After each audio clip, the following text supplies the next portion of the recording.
Today we have with us Siddharth Varadarajan, formerly Editor-in-Chief of The Hindu and currently the founder editor of The Wire, the web newspaper. So he has come to Trivandrum to deliver the inaugural lecture of Eric Hobsbawm birth centenary, which is being jointly organized by the Kerala Sahithya Academy and the Janavishkara, which is an amateur zero-budget web portal. So he has graciously agreed to be with us for a while to talk about his experiences in India and abroad, about especially the righteous growth and the resistances with special reference to India. Siddharth, welcome to the interview. I think we'll start off with your book on Gujarat, in which you have penned an article, an opening article in fact, which you named, what you call, I think it was a little ominous, that tragedy of a chronicle of a tragedy foretold. I think it extends further from Gujarat to the present day. Shall we go a little back to your concern about the growth of communalism in India? Can you relate your experiences as a newspaperman and also as an activist journalist about all the happenings which is now going on, and also right from the partition days onwards, how communalism has been building its base? Right. Can you kindly explain that? Yeah, I think that when we speak of communalism, it's useful to separate out a few factors or a few aspects of communalism. The propagation of the idea that India consists not of citizens or people who have certain rights, but people of different religious communities, is an idea that goes back to the British days, and which during the freedom struggle took the form, which was also encouraged by the British colonialists, of promoting ideas of Muslim separatism, which is well known, but also Hindu separatism. And this is a phrase people normally don't use. But there was an equally strong trend during the freedom struggle of organizations and groups who kept themselves apart from the freedom struggle, who did not use the language and idiom of India as a nation, Indians as a people, but whose conception of the nation was religious, and who saw India as a Hindu Rashtra, who wanted to reinvent this country of ours by disowning 3,000 years of evolution of the polity and society, culture, because they believed that this India, the way it presented itself at the turn of the 20th century or early years of 20th century, was somehow influenced by Islam or by the external world in some way, and that this diluted what the so-called Hindu essence of India was. So, alongside the growth of Muslim separatism, which finally led to the creation of Pakistan, the trend of the Hindu Rashtra, which is a form of Hindu separatism. These are Hindu political trends who also did not believe in the idea of India, and who wanted to reinvent India not in terms of partitioning its territory, which is what the Muslim League eventually did with the backing of the British, but by effecting a partition of the mind, by effecting a partition of one's conception of nationhood.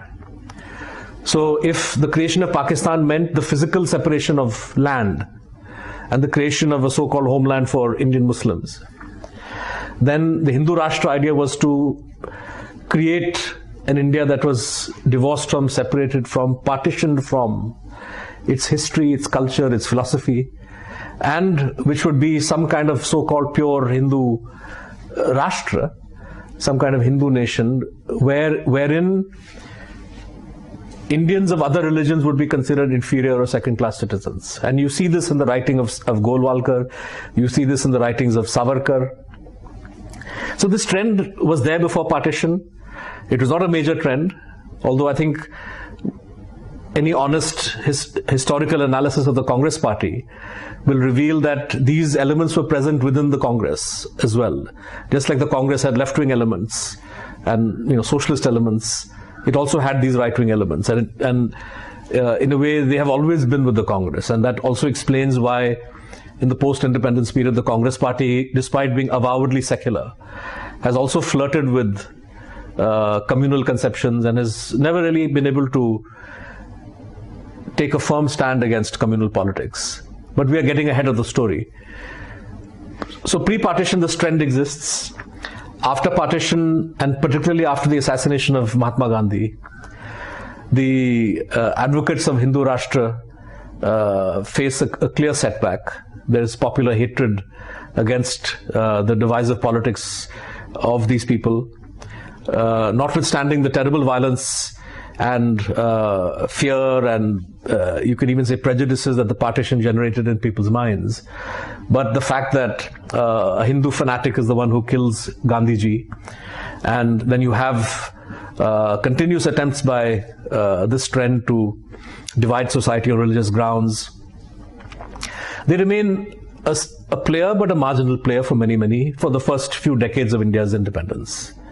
And of course, consolidate and grow from the 1980s onwards in tandem with the Indian state and the Congress party's use of communal politics to further its own political agenda and its own political future. So if you look at when we look at communalism, so you have this communal trend, this idea of a Hindu Rashtra, which is there as a conception. And today we see more and more expressions of that concept. But we should not lose sight of the use that the Indian state has also made of communalism. And you see this most vividly, you see this most dramatically at moments of when communal violence breaks out or when communal violence is orchestrated.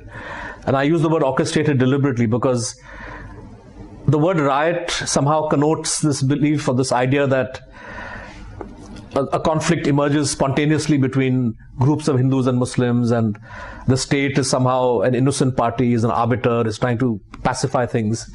This may be true of the odd incident here or there. This may even have been true of some of the incidents that we saw in India in the 50s and 60s. But if you look at the major killings of the last 2 or 3 decades, the pattern which emerges is the following.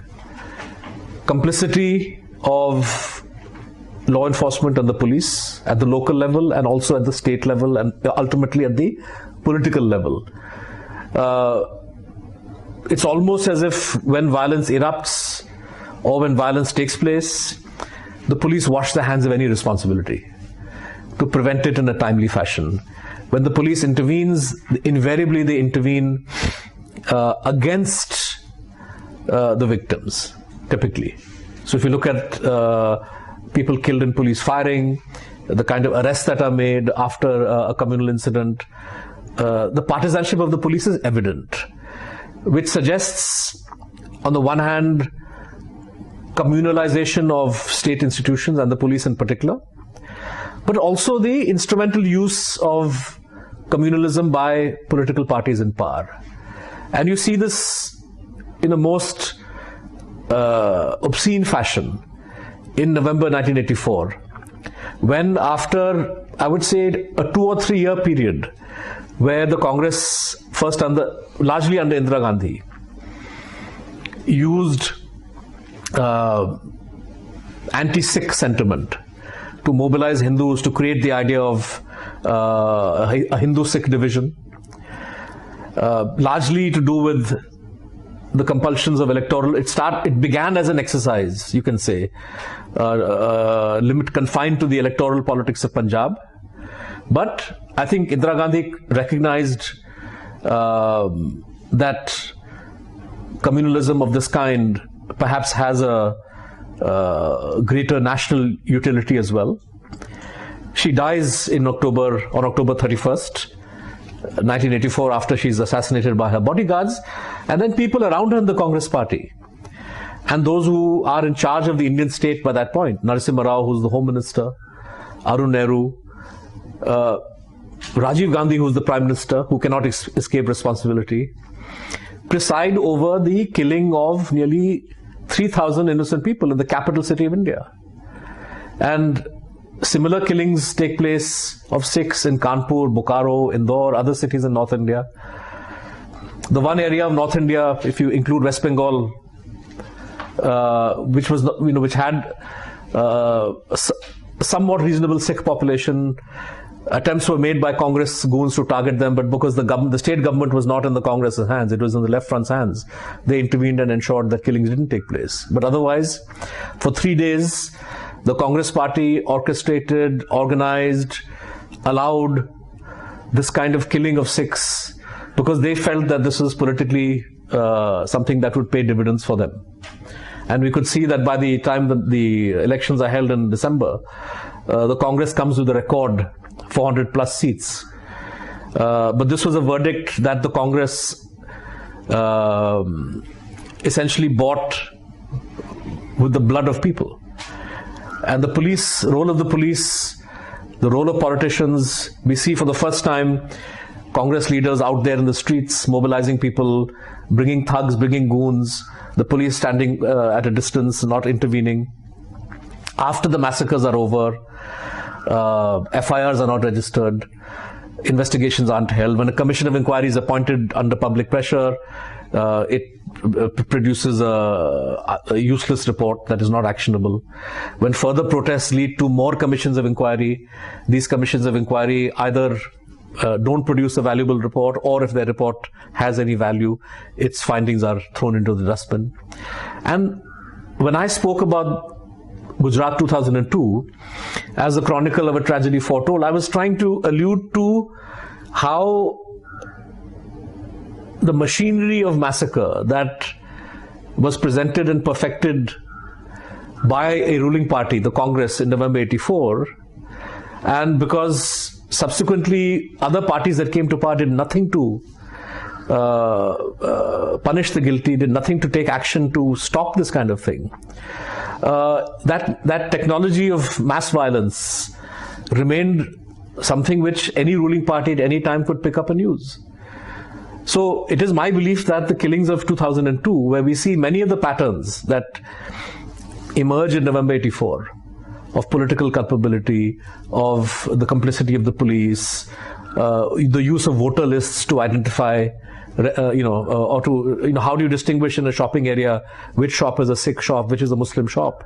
They had municipal records, which suggested a very high degree of planning and orchestration.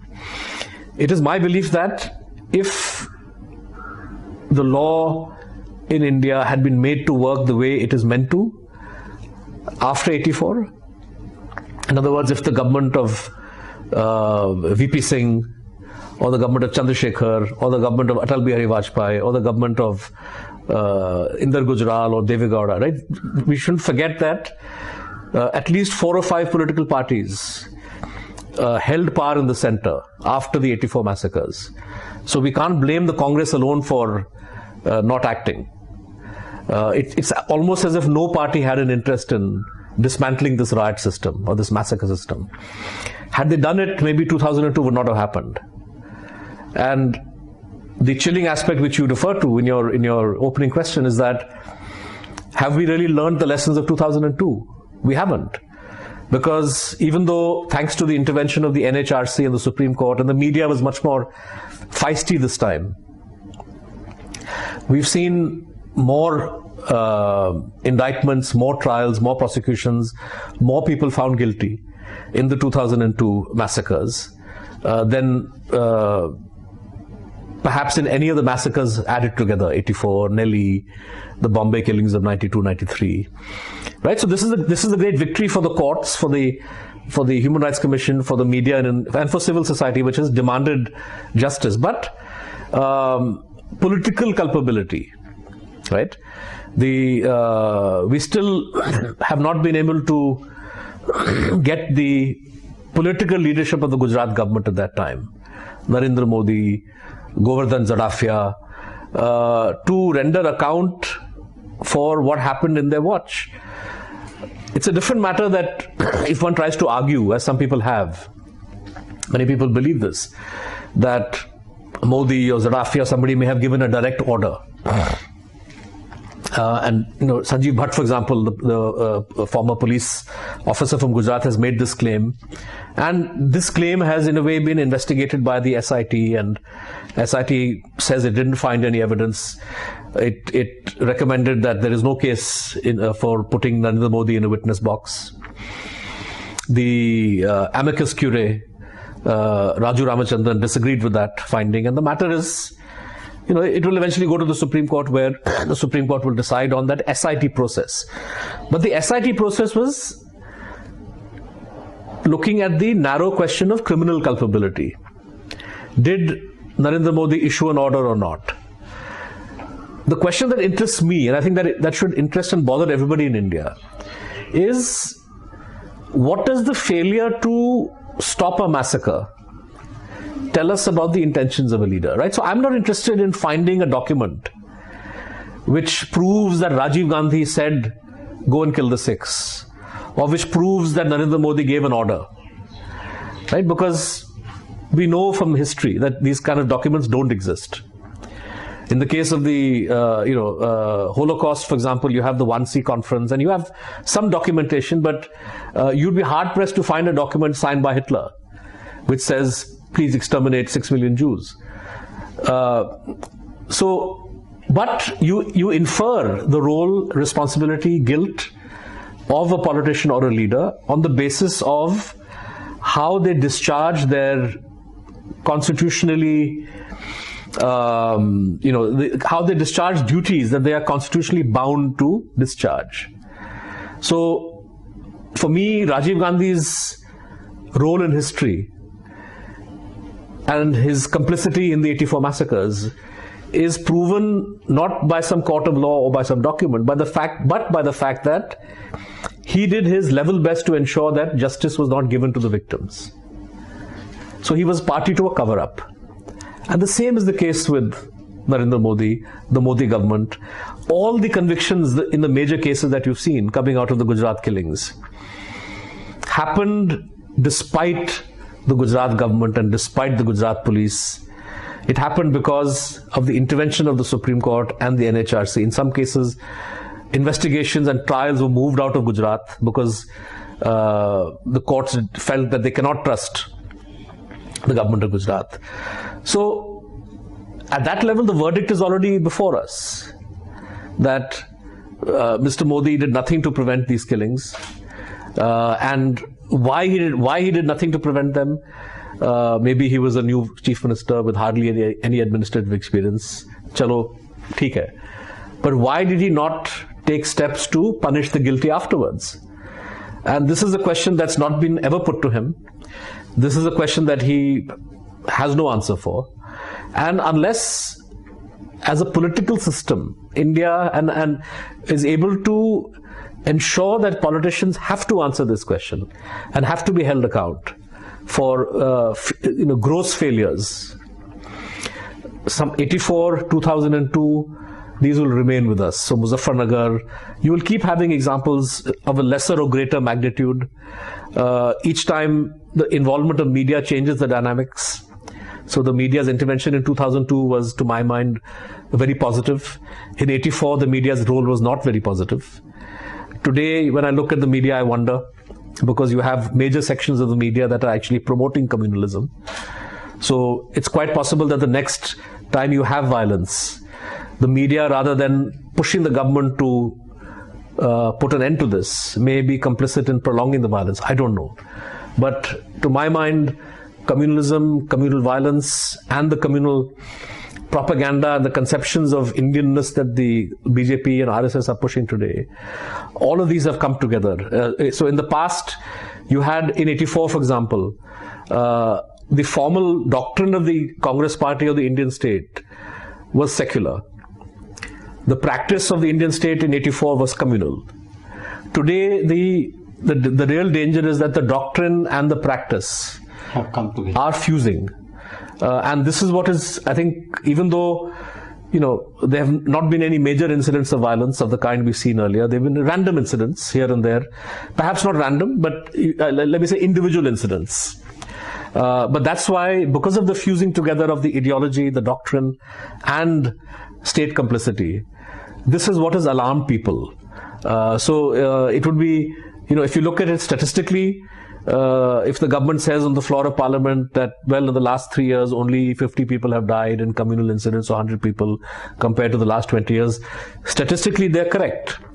But that doesn't present the full picture because of this wider problem that presents itself to us of a state and a ruling party that is wedded to a belief that Indian citizens who are not Hindus are somehow second-class citizens, and who continuously, day in and day out, engage in communal propaganda and filth about, spreading filthy views on minorities and constantly targeting them. And then, of course, the indulgence shown towards people who break the law when they, or people who target Muslims, whether they be Gaurakshaks or any of these kinds of people. So it's the coming together of these trends that is what makes the situation very dangerous. The second point I wanted to take up with you was how this cultural aspects of the whole issue of communalism is deeply entrenched with the corporatization of the society, or maybe the economy. Not the society as a whole, but the economy. We always say that corporatization plus a communalism, it's a very potent mixture of pauperization of the people. P. Sainath is always saying about this. Several people have been saying about this. So how do you think, for example, the media itself, which you were saying that media was positive in 2002 and you are not very confident about what it will be in the future. With corporate houses owning the whole of the chunk of media, except some odd media there and media houses there and here, like maybe The Wire, how do we actually put up a resistance to this? Yeah. So there are two facets of my questions. Yeah. One is the corporatization of the whole issue, wedded with communalism, plus how we resist the whole onslaught. Yeah. No, I think that this is an important question. It's a question that I think we need to take apart. I mean, there are no easy answers to this, because it is true that corporate control of the media is a growing reality in India. But Indian media has always been privately owned. In the 50s or 60s, you had the jute press, the coal press. I mean, these were phrases used to describe the overall character and class character and control of the media. And today, instead of jute as an industry is finished in that way, but you have media. But you have essentially, for example, Ambanis who control a major. If you look at the Mukesh Ambani group, they own ETV, which is a major television network across the country. They own TV 18, which is another important television network. They have lent a large sum of money to NDTV and stand to essentially take control of that company if NDTV is not able to pay back the money, which looks unlikely that they will be able to do that because of the state of the news industry in general.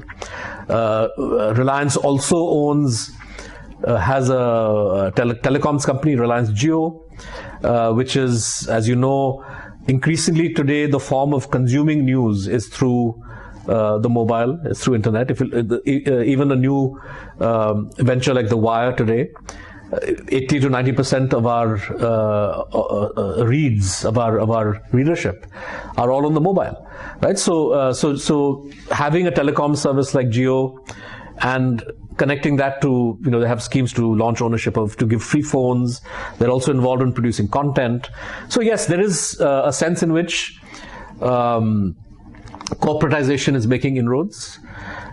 I would say that this is a challenge, but I would urge people to think a little bit more deeply about the connections between corporate or private ownership and the overall political environment that exists in a society. Because here's a counterfactual. The US media is perhaps even more corporatized and more monopolized than the Indian media is, right? Here you have, at least in every city, 2 or 3 newspapers, many different TV channels. In America, the degree of concentration is much more, the degree of corporate control is much more. But if you look at the response of the US media, the same corporate American media, to the attacks on civil liberties and attacks on American values, the positive American values that Donald Trump has launched, you can see how even the biggest media houses, with 1 or 2 exceptions, are behaving in a very professional manner and confronting the Trump administration, reporting. They're doing the kind of stories in the White House that embarrass the government there every day. And you compare that to the situation here, where the media is not even doing 1/100th of that. The bulk, Ravish, who's this, who's leading television personality, anchor, uses the phrase in Hindi, Godi media that is in the lap of the government. And that's what the bulk of big media in this country has become. They don't want to. The other day I saw a discussion on Times Now, where the anchor is trying to have a discussion on Vande Mataram, which is, an irrelevant topic, really, quite frankly, because they fabricate controversies, they create controversies that are aimed at diverting people's attention, dividing people, and so on. And there was a guest who was saying, look, 30 children have died in Gorakhpur because of lack of oxygen. And the anchor actually interrupts the guest and says, we are trying to talk about the real issue, Vande Mataram. Why are you diverting to a non-issue? So the death of 30 people, 30 children, in the Godi media is considered a non-issue. And yes, this is a product of corporate control. Yes, this is a product of the profit motive driving the editorial priorities of the Indian media.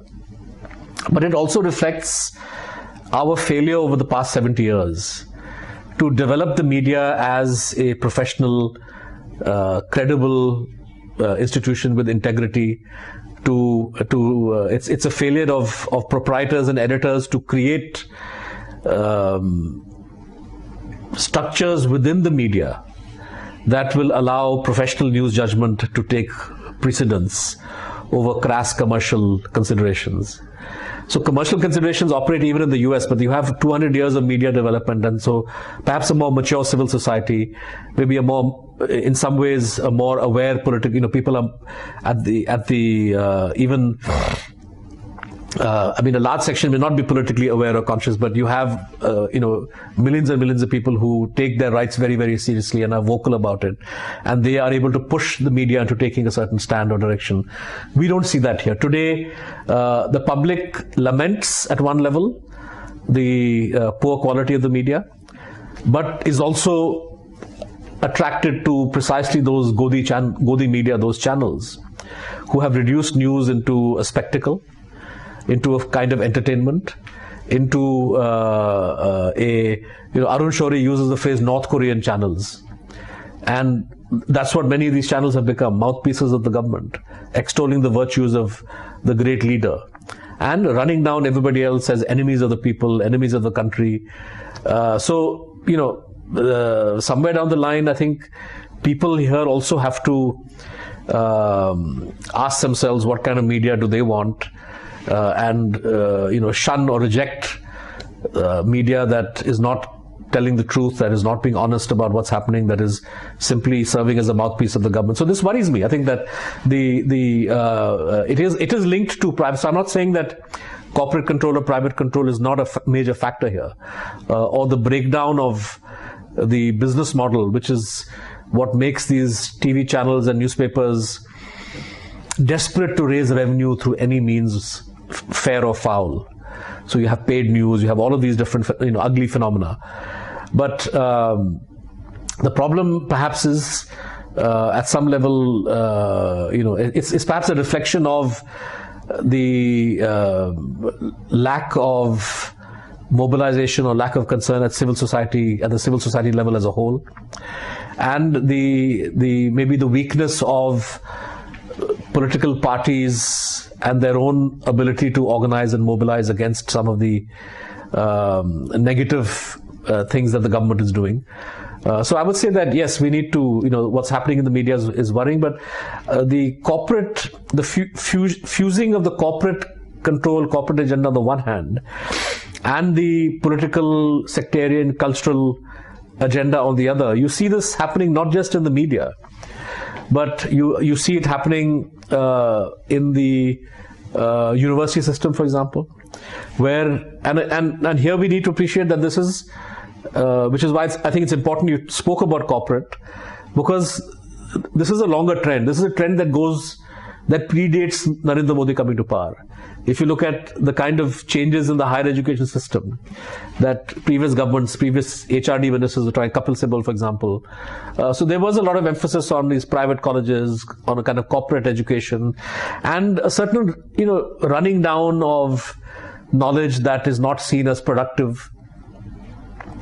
And this whole idea that, every thing that is studied in an educational institution must be of some value for industry.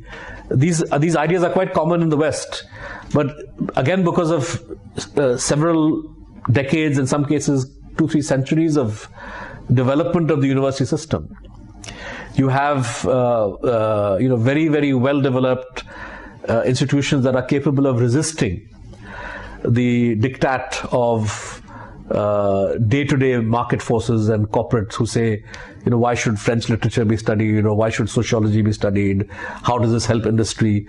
So the budgets are always under strain, even in the West, but they are somehow in a better position to guard than we are here, because the entire university system operates as a handmaiden of the government.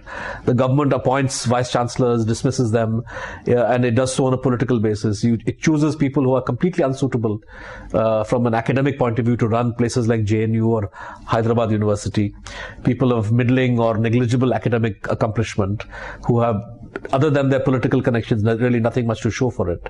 And these people go about issuing diktats, reducing the ability of people in the university, members of the university community, whether they be academics, teachers or students, somehow curtailing their ability to ask questions, curtail their ability to think differently, to label or brand whatever is said that is different from the official view as somehow seditious, somehow anti-national. So if the media has been managed by essentially the use of, co-opting the owners, the university system is being managed by making these appointments, by fostering hysteria in the media, as they did over JNU, for example, through fabricated audio and videotapes, fake controversies, whipping up public sentiment against a place like, JNU, which is one of India's finest academic institutions. So these are all, very alarming trends. So the political economy, the corporate agenda is being pursued. So which means you cut back on, they have reduced intake into campuses, into admission into places like JNU. They have slashed, the government on the one hand promises scholarships and fellowships for students from underprivileged backgrounds or from SC/ST backgrounds. There's delays in that money being given. So there is a sense in which the government is reducing the amount of money for higher education, and essentially saying that, well, maybe it's time for corporates to run this sector. And so I think that these are all very negative trends, because the fusion of the profit motive, particularly in a situation like ours, where a newspaper owner and let me take a step back. In America, the New York Times is a private company. In India, the Times of India is a private company. The New York Times is a much more feisty newspaper vis-a-vis Trump than the Times of India and its properties, its channels are vis-a-vis Modi. What's the reason? What explains this? What could be the possible explanation? So one explanation I offered you was that institutionally, journalism and media organizations and companies have developed in a very different fashion in the US than they have here. But another reason is that at the end of the day, governments don't like to be seen as attacking or directly targeting a media company, right? You saw the way in which the media united when the government raided NDTV, right? Which was a vindictive raid aimed at disciplining the one channel that does not toe the government's line. But the lesson for that from the government is that, well, this is not a very good way. If you want to control the media, directly raiding a media company is not a very wise thing to do. So what do you do then? You look at other ventures. And unfortunately, the New York Times, which is a standalone company, its counterpart in India has all kinds of other business interests. So the Times of India group is opening a Bennett University in Uttar Pradesh, where you got land at a concessional rate from the previous Samajwadi Party government. Now the new government says, "Acha, you want to develop this university? We should reopen the files about how you got that land." So these are all points of vulnerability. So media owners, media proprietors, because of the kind of business model that they've got into, where they've spread their interests across different industries, different sectors, where they have all kinds of other conflicts of interest, they have become much more vulnerable to the kind of ability. So the ability of politicians at the central level or the state level to put pressure and lean on even on a profitable media group is much more than in any Western society, precisely because of the nature of these companies. So I think that would also be an important factor here. So if higher education is going to be run as a business by businessmen who have other interests, then yes, again, the same issue is going to come up that, we saw an example of, there you have a few private universities, but yeah, if the students of a particular university sign a petition that is against the government, then the government will go to the owners and promoters of the university, the private university, and say, well, if your students are going to do this kind of thing, then we can remove this permission, we can remove that permission, we can raid this company of yours. So I think that this connection, the corporatization is makes education, the higher education system and media more vulnerable. And to that extent, I think that this is a problem. Although, as I said, in the US, you have examples where a different form of corporate control, of course, there the problem is less of being susceptible to the government. But US media is very susceptible to pressure from private corporates. So there's unwillingness to expose corporate wrongdoing, and traditionally this has been a case that the private companies will withdraw their ads. So there's a different kind of vulnerability. But even there, I would say the fact that advertising is only perhaps 40 to 50% of the revenue of a newspaper, the other half comes from the cover price from readers, means that those papers have much more of a cushion, even against corporate pressure, than our Indian newspapers have. 90% or 95% of whose revenues come from advertising, because the papers sell for next to nothing. The next question will be on another aspect of what I call the economic crisis, which is now haunting India. Actually, some time ago, till some time back, we had very strong trade unionism, which actually helped, as you said, about the media, about the industries also. There was a certain amount of counter pressure. But now, as Martha Hanecker now would be pointing out, there's a total breakdown of unionism in India. And the industrial sector can be judged as, as going totally unchallenged. Whatever they want to do, they do. And they pay maybe, better than the earlier days, where unionism becomes that way redundant, economically redundant.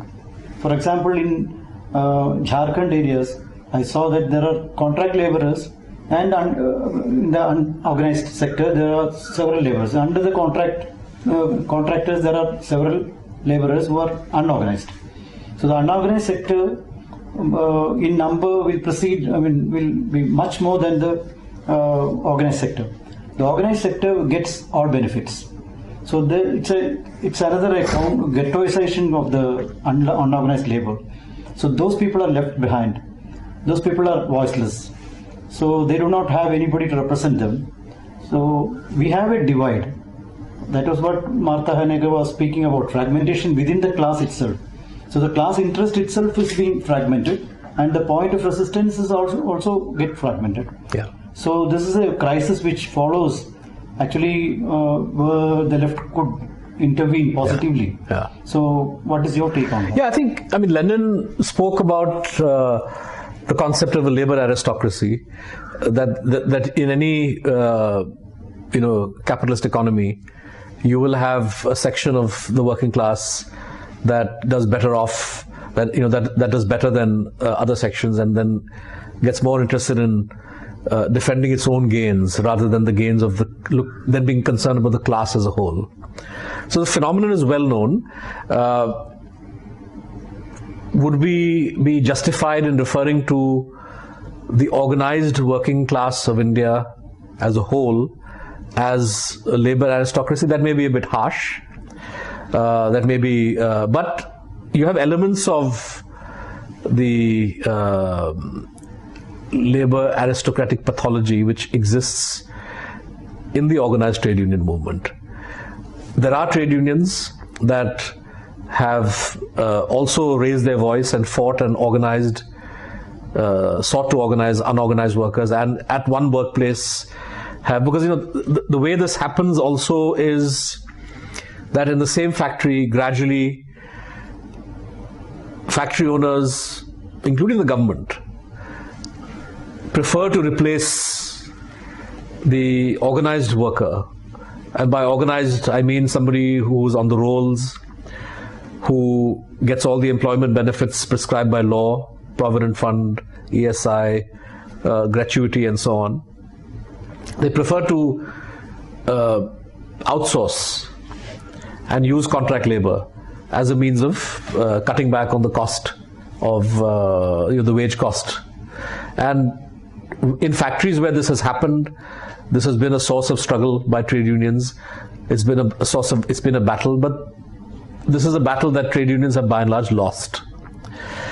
Today, the percentage of Indian workers who are in the formal organized sector, and I'm using it not as a union concept but as in terms of industry, is maybe 3 or 4%, or 5% at the most.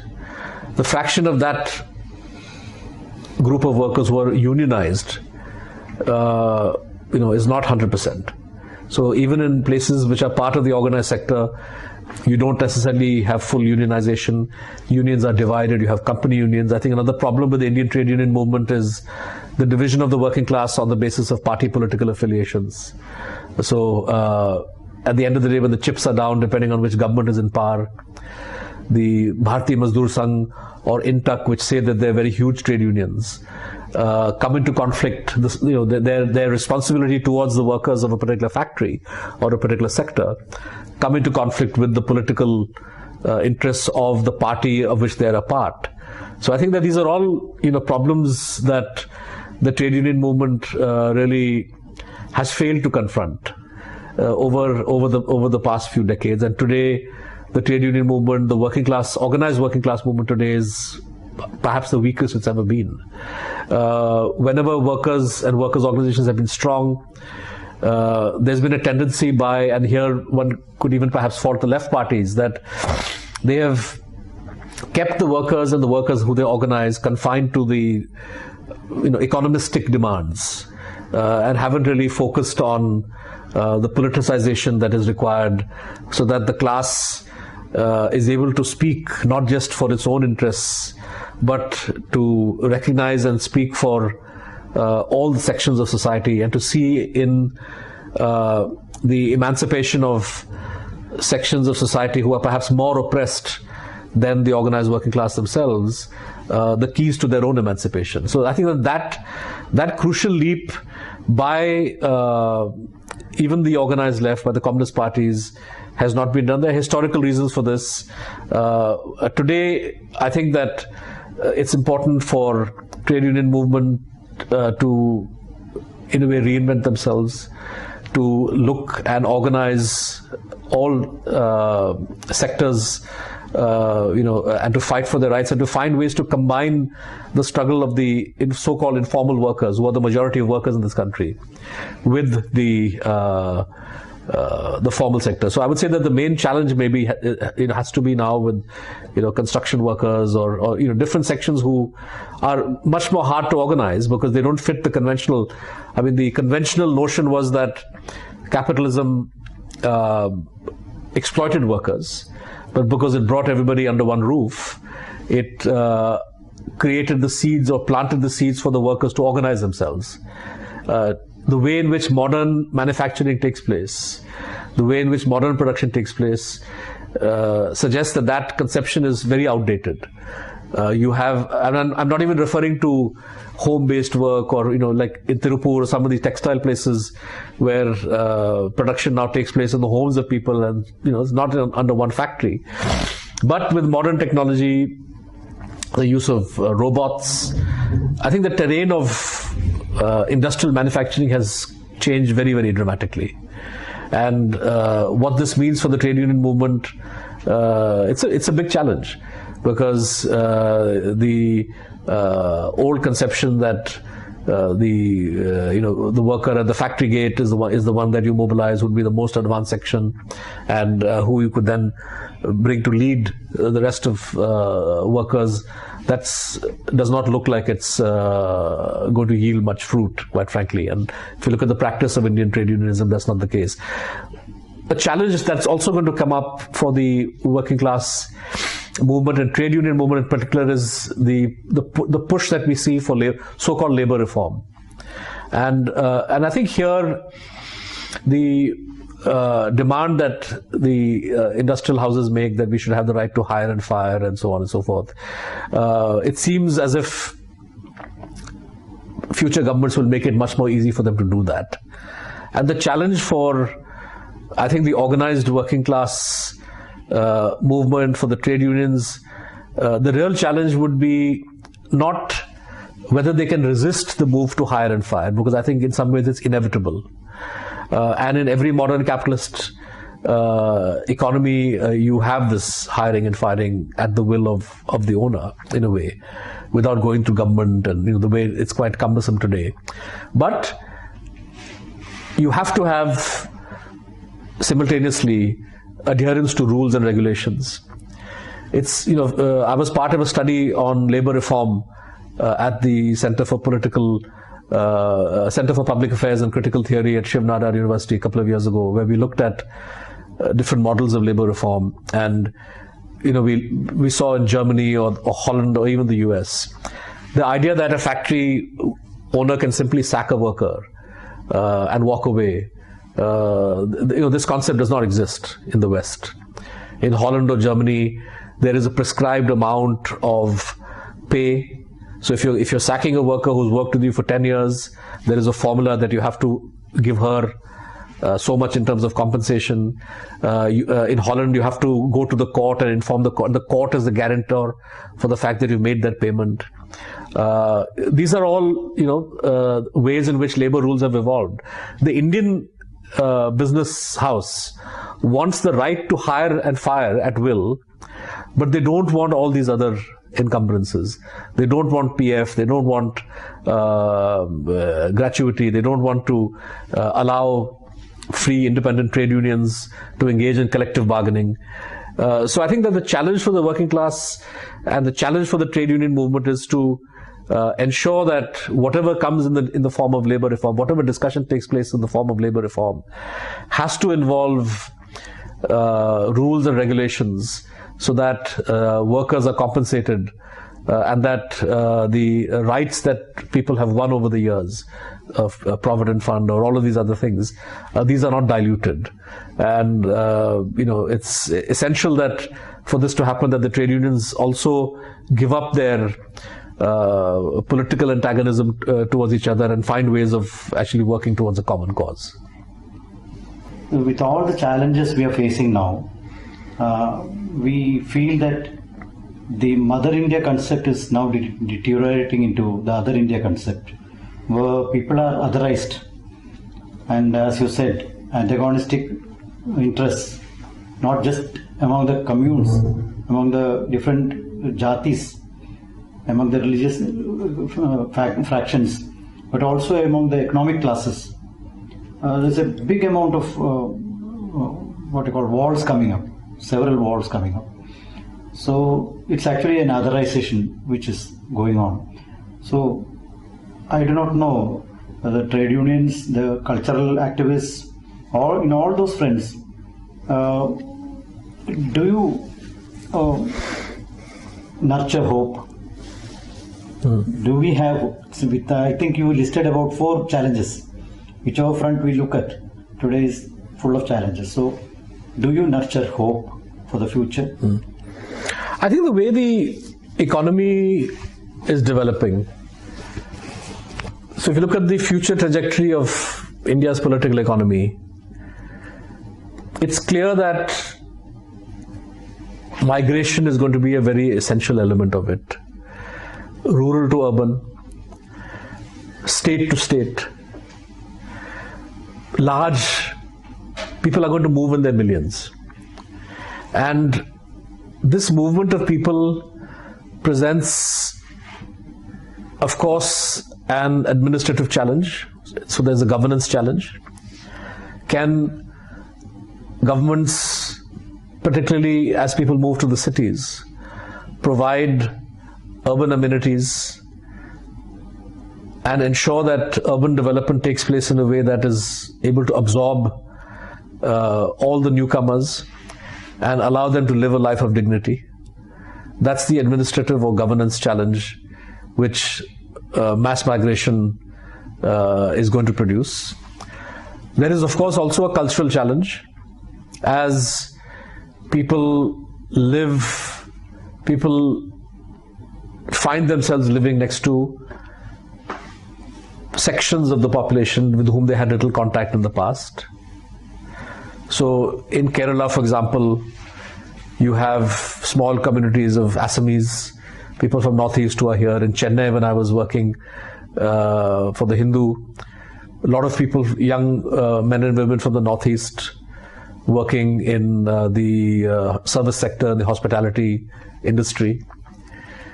In India, in Delhi or Bombay, you have lots of people from Bihar and Bengal in the working as the domestic work industry, or so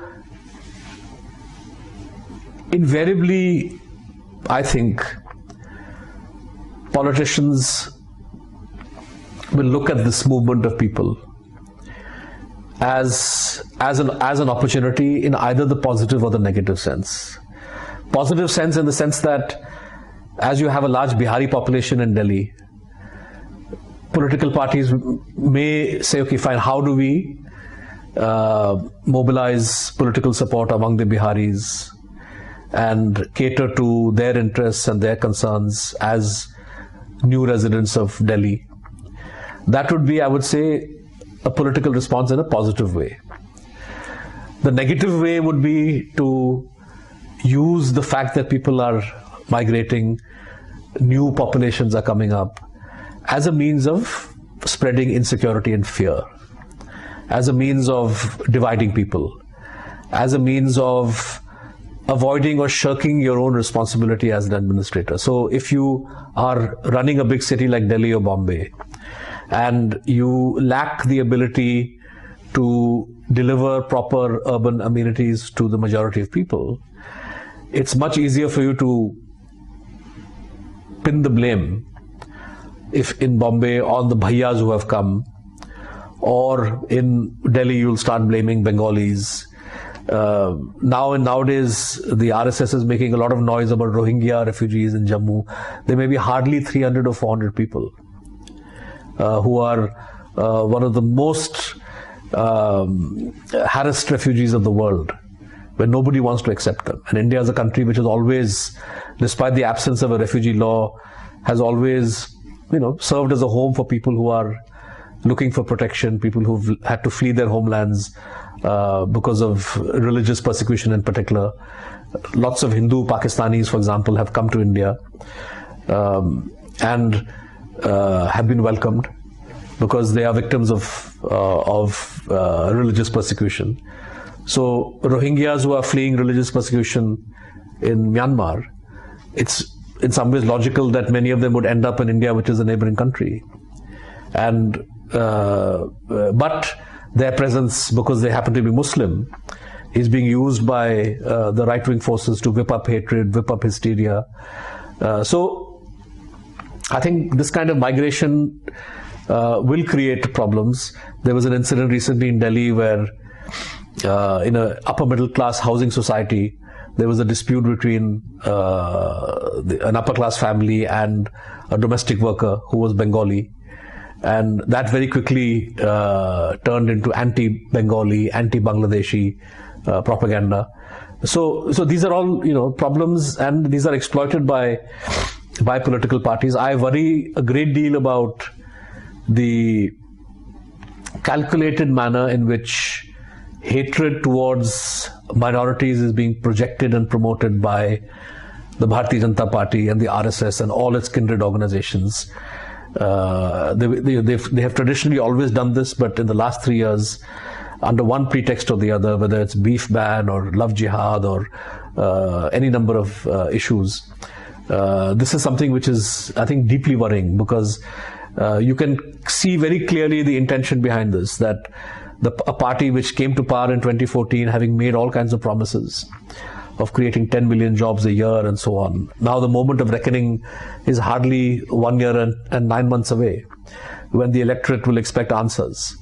And what better way to dodge the question than if you have sown the seeds of Hindu-Muslim division and make an average Hindu working class person whose son is unemployed and whose daughter can't find a job, instead of them asking questions about the Prime Minister or the government, to make them feel insecure about Muslim neighbors, or to whip up hysteria about a Ram temple or all kinds of other irrelevant issues. This is not a coincidence that the closer we come to the election in 2019, the more you're going to find these kinds of bogus issues being raised, divisive issues. I think people by themselves, if you look at the 3,000-year history of India, this is an amazingly heterogeneous country, where people of all traditions, all backgrounds have moved around and got integrated in one way or the other, have adopted local cultures and have imparted or imprinted in the place of their settlement elements or aspects of their culture. Today it's impossible to disentangle these influences. And but the project of Hindu Rashtra, Hindu nationalism, to come back to your first question, this refusal of the Hindu nationalists to be true Indians, I think is a serious challenge, but it's one driven essentially by their political ambitions. It's one driven by their political agenda, because at the end of the day, they represent, of course they make use of all these ideas and ideologies and so on, but they represent, as you could see from the pattern of funding in the 2014 election, the most aggressive, ambitious sections of Indian big business, who are behind them and who believe that they will make changes in the economy of India that will make it easier for companies to make profit, that will make easier for companies to exploit workers, that will make it easier for them to force peasants off their land, that will make it easier for them to violate the environment if that's what they need to do in order to mine coal or mine iron ore, or to build a factory or to pollute. This is the real agenda. The cultural agenda, the Hindu nationalist agenda, whatever they believe, is essentially a means towards that end. And that end is one in which the Indian citizen, whether she is Hindu or Muslim or Christian or a non-believer or a Adivasi, would be able to enjoy only those rights that the wealthy and the powerful want them to enjoy. And I think that's the real fear, that's the real challenge or the real danger in the politics of the present moment, that this section with this agenda clearly has the upper hand. And those who feel the need to confront, those who feel the need to challenge, today are unorganized, they are disunited, they lack clarity about what their agenda should be, which is making it all the more easy for this divisive, disruptive agenda to hold sway. So there are lots of debates now going on whether the whole Indian situation is now can be analyzed as a fascist state, or there are fascist tendencies. Whether the fascism up to a certain degree has come, or up to a certain degree is not here. Such very threadbare discussions are going on. But the overall picture seems to be, as Gauhar Raza would have it, very Germanically precisely organized, kind of, as you said, very precisely organized onslaught on various fronts. So again, my question is that, how do we actually, as people who are concerned, who are working in various areas, like you with your professional expertise and professional commitments and social commitments, and my friends at the Janavishkara, Kerala Sahithya Academy for that matter, all these organizations are actually bothered about the whole situation. Of course, Kerala is a little insulated for historical reasons, but we go out of Kerala, we see alarming violence. So how do we, for example, in a place called Bihar or UP, how do we actually put up a resistance? Because once a person stands up, your head is not anymore there. So that's direct violence. With that kind of a direct violence, how do we deal with the whole situation? Like exposing these things is one way, but proactive steps, what do we do? Yeah.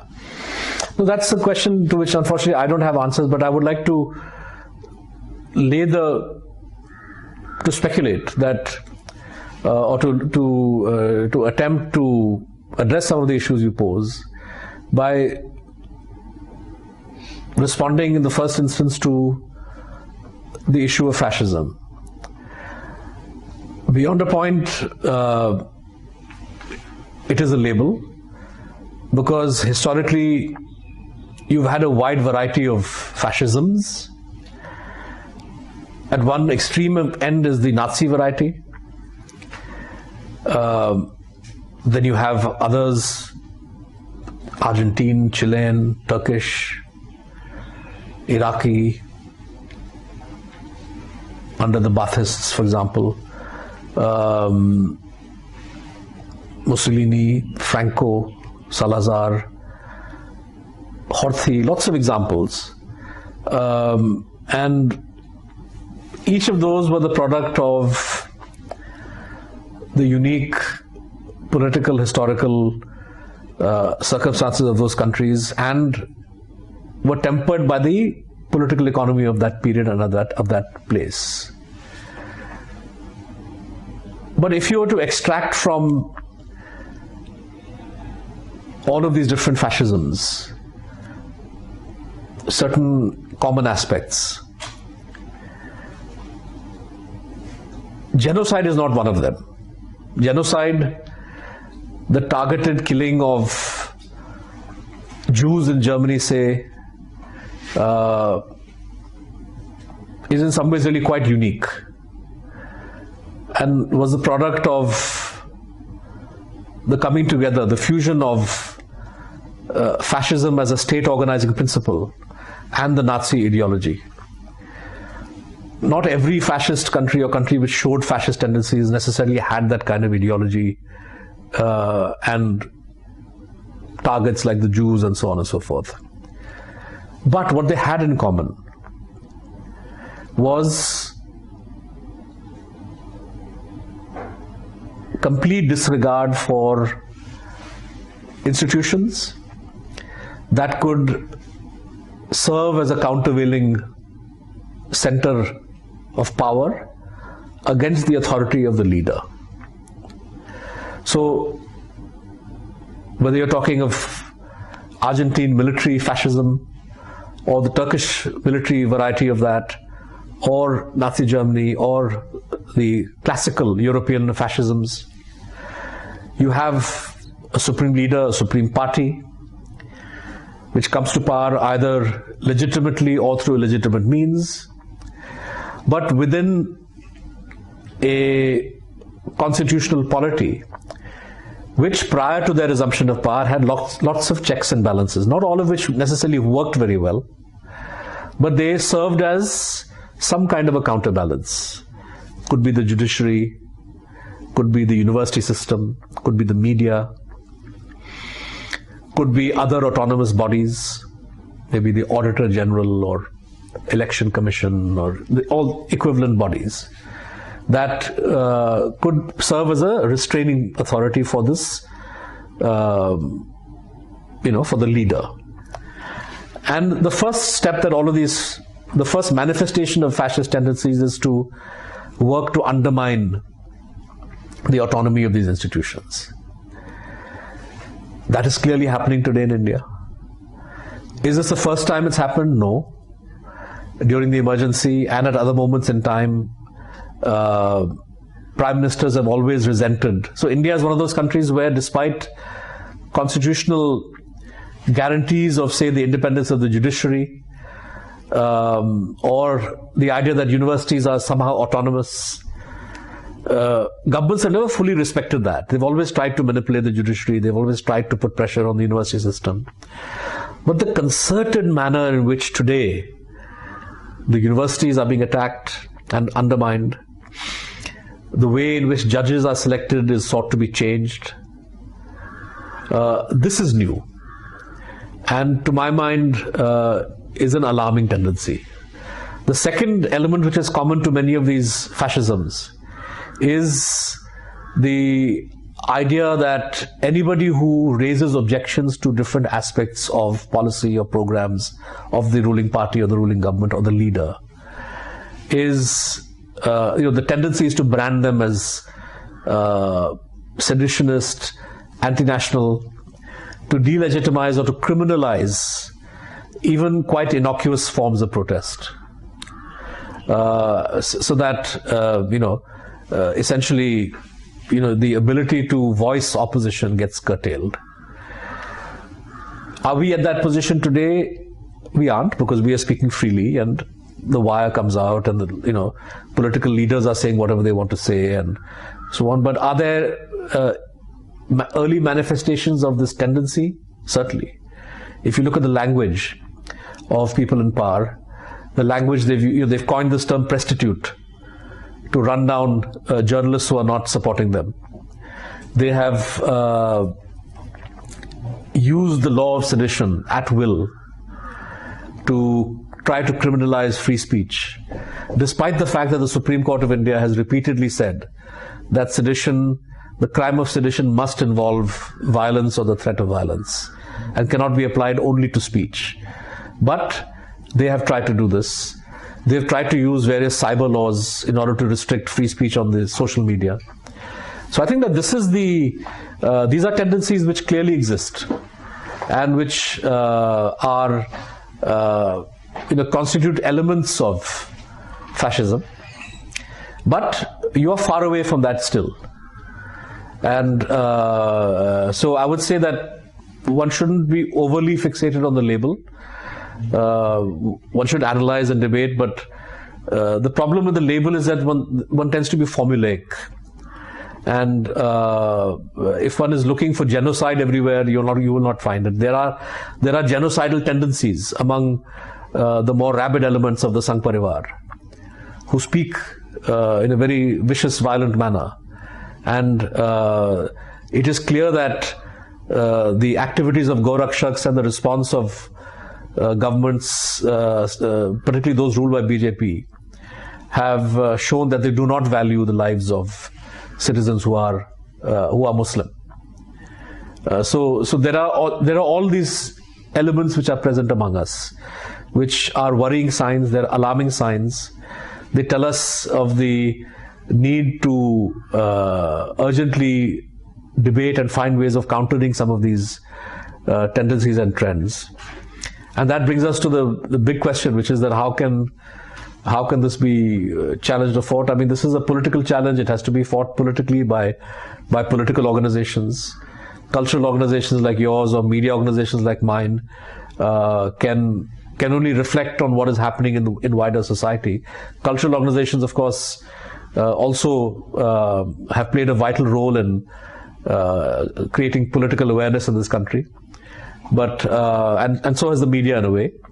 But the front lines have to be manned by political forces, because this is at the end of the day a political question. And the fact that politics is becoming a violent business in Kerala too, we've seen in Kannur incredible political violence. The numbers may be much less in terms of the total murders in Uttar Pradesh or Bihar or somewhere else, but it shows that there is violent contestation which is not healthy in Bihar and Uttar Pradesh and other places, Maharashtra, Gujarat. The criminalization of politics is a fact of life. So all of this has made the political terrain that much more difficult for pro-people forces to navigate. And the political terrain favors those with huge amounts of financial resources, with huge amounts of access to muscle power. And so elections essentially are fought and won on that basis, on how big your war chest is. But there are examples, Aam Aadmi Party's victory in Delhi, for example, where it is possible to, in a way, confront the system and register small victories. It's a different matter that having won that victory, the BJP has done its best administratively and politically to ensure that the Delhi government is not able to function. So that even when a political force emerges that wants to fight politically, it gets enmeshed in all kinds of problems because of the misuse of the criminal justice system, misuse of investigative agencies, misuse of constitutional ambiguities about the power of a union territory vis-a-vis the power of a state. So there are challenges, and these challenges aren't helped by the fact that the media, which should be highlighting the realities as they unfold, is not doing that.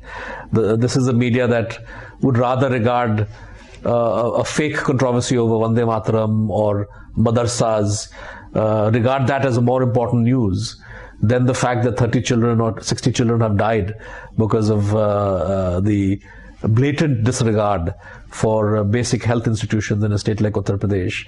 That is somehow not considered a fundamental core issue.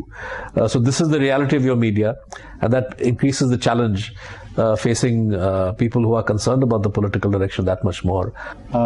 So I think, Siddharth, we'll sign off with that. On that note, you have shared with us the challenges and also the hopes we can nurture for the future. And I think we should take off from the point, historicize, always historicize. We can say politicize, always politicize. So I think that will be a good note to end on. Right. We'll meet again in future, and we'll carry on our work. Right. Thanks a lot. Thank you for having me. Thank you. Bye-bye.